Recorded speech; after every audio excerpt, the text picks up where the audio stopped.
Hello, and welcome to our episode on the French Revolution. If you're someone who loves talking about the French Revolution and this period overall of French chaos, I'm sorry, we probably won't be going into enough depth for you. You could have an entire class dedicated to the intricacies and impacts of the French Revolution, and we really only get to scratch the surface here today. In the 1700s, France was considered to be the cultural capital of Europe. The rest of Europe judged themselves in comparison to France, especially in matters of fashion and style. France was also home to numerous Enlightenment thinkers, like the famous Voltaire, and they will have a lot of wealth from their colonies. King Louis XIV was the most powerful king in Europe, and after his death in 1715, Louis XV and Louis XVI continued to rule France as absolute monarchs. Remember, an absolute monarch has absolute power. There is no check on what they can do and cannot do. By 1789, France will have increased political and economic problems that will ultimately lead to the French Revolution. One problem was France's unequal social hierarchy that was made up of three social classes called estates. The first estate was made up of the clergy, or the people who work for the church. These people in the first estate will own around 10% of the land in France, but will pay little to basically no taxes to the government.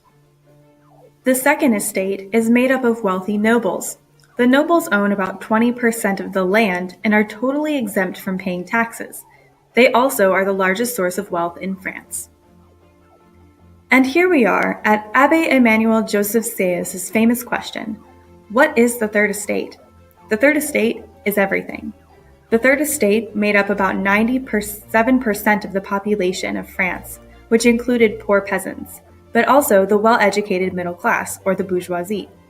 So it would include literally anyone who is not a priest or a royal. This group will pay about 50% of their income in taxes, which, of course, as you can imagine, will over time make this group extremely unhappy. The members of the Third Estate resent the special treatment the First and Second Estates receive. This picture on the left is Louis XV riding on the backs of the farmers of the Third Estate, literally depicting how they did all the work while the nobles took advantage of all the rewards. Members of the Third Estate will gain inspiration from enlightened philosophers like Locke, Voltaire, and Rousseau, and they will start to question their current system. After they watch the success of the American Revolution, the Third Estate will begin to demand things like democracy, equality, and liberty from France. Social tensions will really come to a rise during a financial crisis in the 1770s and 80s. The French government had accrued massive debts. Remember the 7 Years' War, or the French and Indian War? Yeah, those hit France pretty hard as well. They also had debt due to decades of royals' lavish spending and poor economic planning. Like, for example, the Palace of Versailles, where the royals all lived, is the most extravagant palace in Europe. The palace was commissioned by Louis XIV. It was actually originally a hunting cabin that they made into a palace, and this palace will boast over 2,300 rooms, each more beautiful than the last. And guess who paid for this palace that would never get to visit? You guessed it, the Third Estate. This excessive spending was even furthered by Louis XVI and his wife, Marie Antoinette. They were known for throwing lavish parties on a weekly basis, and Louis was a notorious gambler. They purposely had all of the royals live at Versailles so they could keep an eye on them. Louis thought that if they were all right there with him at Versailles, there was no way they could be plotting against him. So of course, they had to entertain all of these people, and this was all done with tax money from the Third Estate. By 1789, half of the yearly budget of France was going towards the interest on the national debt. So if you aren't financially savvy, this means that the debt isn't going down at all. They are only able to pay off the interest. Close to 25% of people were unemployed at this time. Think about that. 1 in 4 people didn't have a job, and the nobles of France went on partying and spending money like nothing was wrong. By 1789, France was out of money, and they faced a serious financial crisis. Louis XVI called an emergency meeting of the Estates General, basically like the Congress of France, but with less power, because Louis is an absolute monarch. So Louis calls this meeting to help decide what they should do about the financial crisis. Let's look at the breakdown of the Estates General. There are about 300 clergy members there to represent the First Estate, about 300 nobles there to represent the Second Estate, and about 650-ish commoners to represent the Third Estate. So to solve the financial crisis during the meeting, the First and Second Estates proposed that they should just raise the taxes on the Third Estate.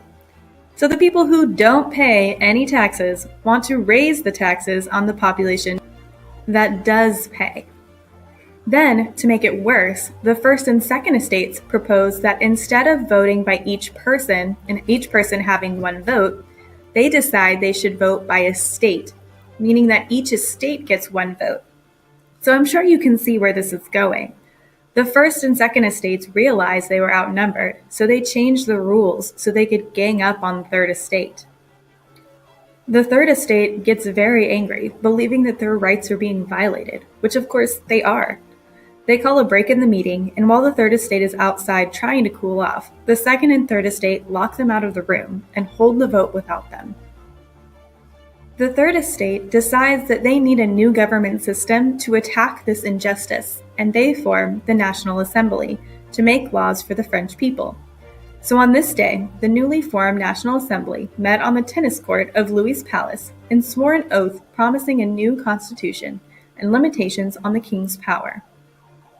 The National Assembly wrote their revolutionary ideals in a now famous document called the Declaration of the Rights of Man and Citizen, which said, "Men are born free and equal in rights. Your rights include things like liberty, property, security, and resistance to oppression.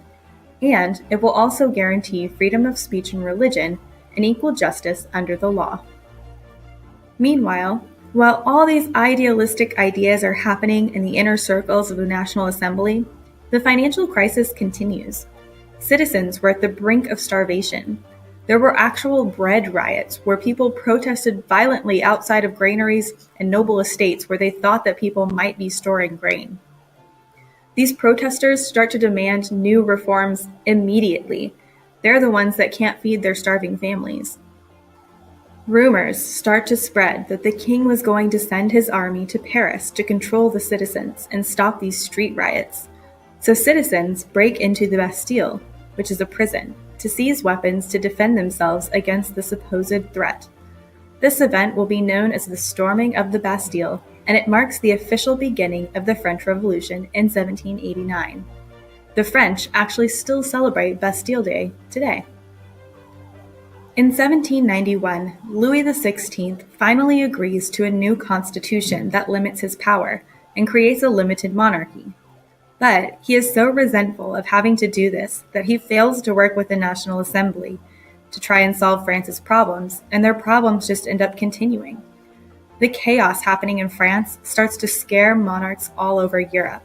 They don't want their people turning on them like the French have done to Louis. So, places like Austria and Prussia will assemble armies to send to France to help restore Louis XVI to full power. In 1792, radicals will take over France and make some important decisions. They first declare war on Austria and Prussia and draft 300,000 French soldiers to the National Army to defend France from those other absolute monarchs that threaten this new government. They overthrow the French monarchy and declare a democratic republic, which they will call the National Convention.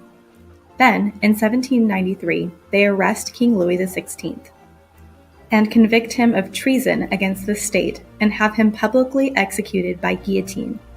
All of this occurs under their new national slogan, liberty, equality, and fraternity. In case you didn't know what a guillotine looks like, I've got a picture here for you.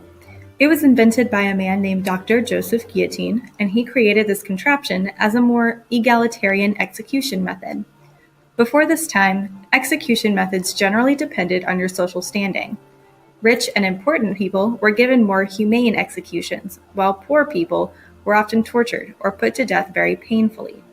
The guillotine was seen as humane because it was all accomplished with one fatal blow, and it was considered the egalitarian way to die.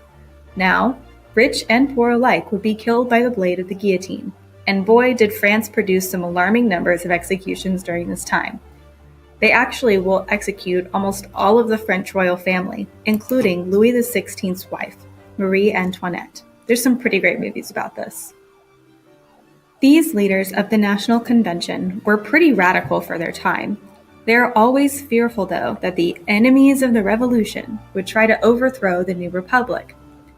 In 1793, a radical man named Maximilien Robespierre slowly gained control over the National Convention.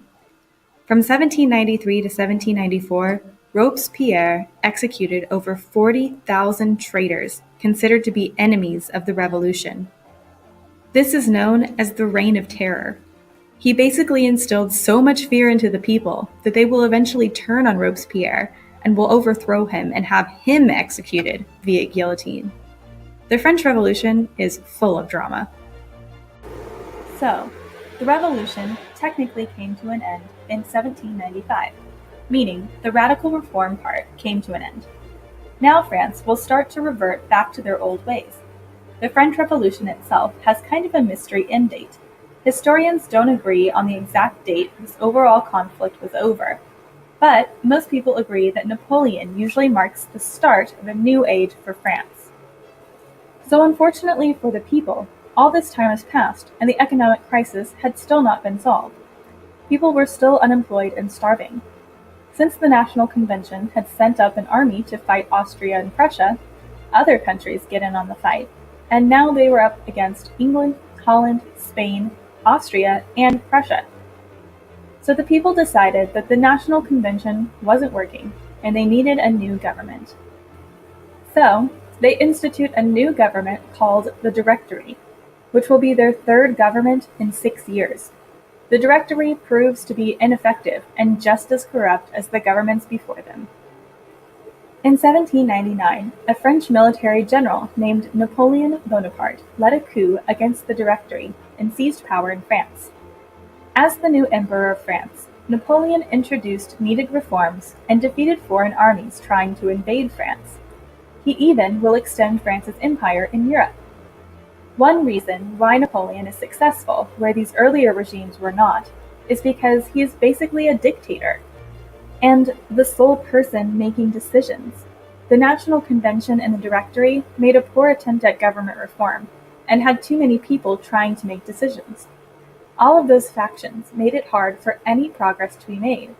One good thing about a monarch or a dictator is that they usually can get things done because everyone is doing what they say to do.